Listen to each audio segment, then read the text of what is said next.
Chinese food. I'm just off of buying any Chinese investments. So,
God, indivisible, with liberty and justice for all.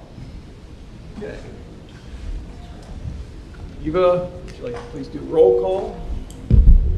Mr. Redmond, Here. Mr. Cady, Here. Mr. Kressler, Here. Mr. O'Neill, Here. Mr. Butler. Here. Okay. Next order of business is the review and approval of meeting minutes from Planning and Zoning Commission, September 7th, 2021. Do we have any comments or changes or additions to the meeting minutes? I did not. I'll move to adopt the minutes as drafted. Second. Mr. Cady, Yes. Mr. Kressler. Yes. Mr. O'Neill, Yes. Mr. Butler. Yes. Mr. Redmond. Yes. 5-0, motion carries. All right, next order of business is open forum, and we have no one signed up for open forum, correct? All right, so Correct. we'll move on to new business, which is the application for the site plan review, final plat for the Chimney Ridge subdivision. We have some comments from the city on what the requirements are. I'm just filling in for Tom, who prepared your memo for you and the development agreement. So this is basically the final step. As you recall, August 3rd, you approved the preliminary plat. And at this point in time, C.B. Butterworth, Greg's in the audience, has submitted an application for the site plan, final plat. It's been reviewed. This also includes the development agreement, all the bond amounts for the infrastructure improvements. City engineers reviewed all aspects of the plan, recommends approval. City solicitors reviewed Tom's development plan and recommends approval. So you would be doing sort of a two-step process. You'd be approving the final plat that's within your bailiwick, and then you would be making a recommendation to City Council, which would go in front of them at their next Tuesday meeting, to a recommendation to City Council to approve the development agreement, the bond amounts, and so on and so forth. As Tom states, the development agreement sort of spells out both people's obligations and what's going to be done, includes certain guarantees and so on and so forth. Obviously, one of the city's obligations was just recently completed when we ran the sewer line extension to this development. So at this point in time, this is just sort of the final housekeeping item that allows Greg what he needs to move forward. So everything else, Tom's included everything else that you need in the packet. questions or comments? All right. Yes. Yeah, David, and I'm sure it's in here, I just didn't see it. So the agreement was that the city would extend the sewer line and it would be paid back over time by the residents. Is that provision in? Yeah, it simply says in a very generic sense, because when Greg and I just had a conference call the other day with Tom and Joe. It is still showing the 2 separate lots. So I've got to call into the tax map office for Warren County, because if we put that assessment on now, they're not going to know what to do with it, because it'll come on as a lump. It needs to come on in conjunction with the plat, the 30 lots. That way the assessment's broken amongst the 30 lots. Okay. We still have to finalize the dollar amount. We had a sort of a gentleman's agreement, but a written agreement that Greg would pay for the bulk of it, but we were not going to hold Greg responsible for the upsize in the pipe. That was on the city. That was not Greg's obligation. I think we've come up with a small amount to cover what the city's benefit was. So yes, to do it now, I will take this to council, but I can't yet, because I guess I could take it pending the lot divide, because if you look at it, it's still showing, because he can't record this until you guys take your action. Then we'll start to see the 30 lots, because otherwise it has to go on equally. I see. So, and that's how it worked. If it was one single lot, all owned by Greg or CB Butterworth, that'd be different, because then it would just break up equally. But the fact that it's 2 lots is going to cause confusion. So we had a conference call. I'm waiting on a call back from the auditor's office on when they timely want us to do this. So, but all aspects of the sewer project are finished. Some patchwork is being done on the 7th, but you're all flowing as that kind of Good. flow can go. And the mechanisms then are in place for those assessments to be repaid to the city? Yes, Okay. yes. That's just what I wanted to make sure. Okay. Any other questions? Anyone, comments? No? Okay. So we need a motion to approve the development agreement. I think if Tom was here, he'd probably tell you to do it in 2 separate actions. One would be a motion to approve the final final plat for the Chimney Ridge subdivision. And you can do it together. What am I talking about? And then you also would make a recommendation to council recommendation to city council to approve the development agreement and all the accessories, which is the bond amounts. Okay. So I need 2 motions then. Okay. I think that's it, yeah. All right. Um, Do we have- I'll make the motion, Okay. the first motion. I move that the Planning and Zoning Commission approve the final plat as presented to us in the packet that is before us today. Second. Mr. Kressler? Yes. Mr. O'Neill? Yes. Mr. Butler? Yes. Mr. Redmond? Yes. Mr. Katie? Yes. 5-0, motion carries.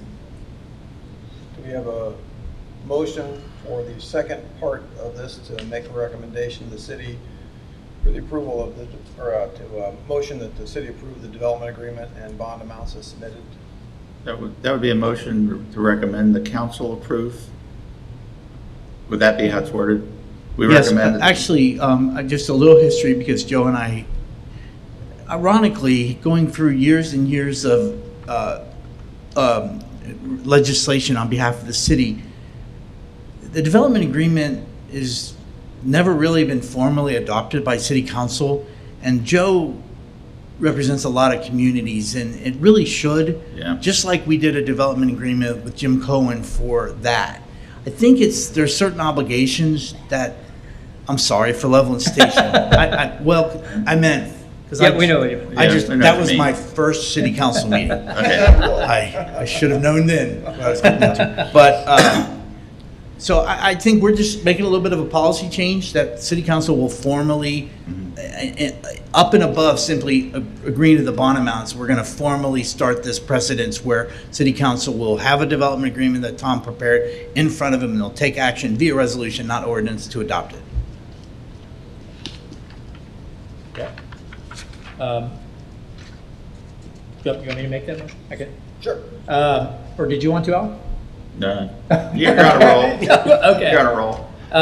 No. I'll move that the Planning and Zoning Commission recommend to City Council at its next meeting that the council approve the development agreement, bond amounts, and other features as represented in Exhibit B of the packet before us today.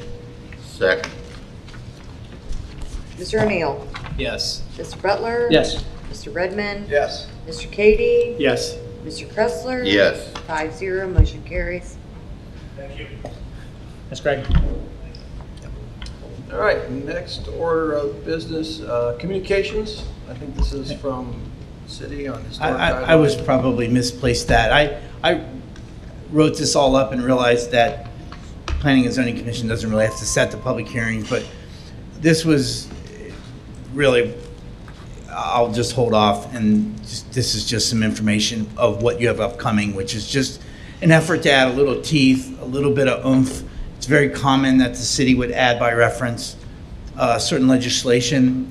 I only included the design guidelines so you could see how difficult it would be to number and codify, and so we would simply add those by reference. And that's it, and I'll go into more detail during the public hearing. It was my mistake, but the notice will go out for your November hearing. There's no rush whatsoever. Mary Appendix Ann, A. This is Appendix A it was, to whatever I is think the final. it was either Tom said, we don't make them do that anymore, but I already wrote it up, so I left it in So there. Dave, that'll be a zoning text amendment? It's, yes, but we do treat it as a Right. formal zoning text amendment because it's going in as 1158. But it'll be by reference, you're saying. Yes, yeah. Are you creating a separate, like, review board? No, we have all that. They've actually already reviewed cases, and you talk about a grassroots organization.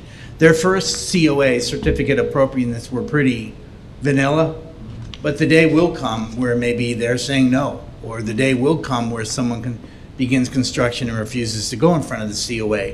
The regulations, as good as they are, with the city received a grant to hire a consultant to help write those, as good as those design guidelines are, they would lack that mechanism. Eva's done a really good job of flagging stuff that's coming in and getting them to them. To this far, they've done Tano's awning / they did a sign at Paramount Mortgage, and they did a carport at Tim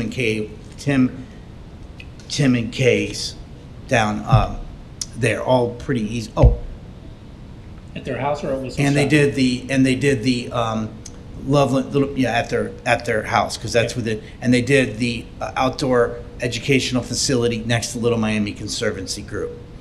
But the day will come, so Mary Ann Lynn and I, who's on the committee, had a call with Kelly with City Montgomery, and they've been doing this since the 70s, so if anybody knows how to do it.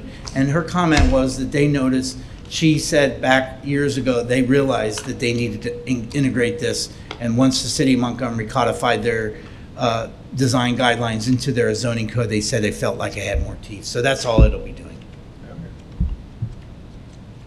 Very good. And order of business?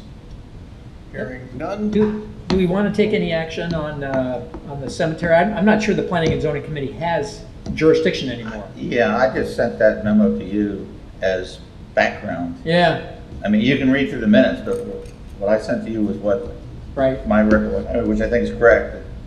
It was, initial drawing was rough scale, and when field inspections, changes were made that Yeah. were reasonable. And actually, the developer really didn't have to do anything. Right, like, as I was saying, I don't think we have jurisdiction over it No. anymore. Is that right, Dave? Yeah, okay. So, just so you know, one of the ancestors of, descendants of somebody buried in the historic cemetery next to Blossom Hill wrote us all asking us to make sure that that cemetery was respected, I guess is the best way to put it, in the development process. So, I also got the impression she wanted a separate parking lot and a fancy walkway up. right, You know, it's Probably not gonna I think the developer. did probably that. not going to happen. No, because of site conditions. Yeah. Okay, All right, nothing else. sounds good. And you have a motion to adjourn? So moved. All in favor? Aye. 13 minutes. I'm sorry? Yes. Hey, Dave, did Donnell get a hold of you, or you get a hold of him? Yes, please. I've been trained to turn it off.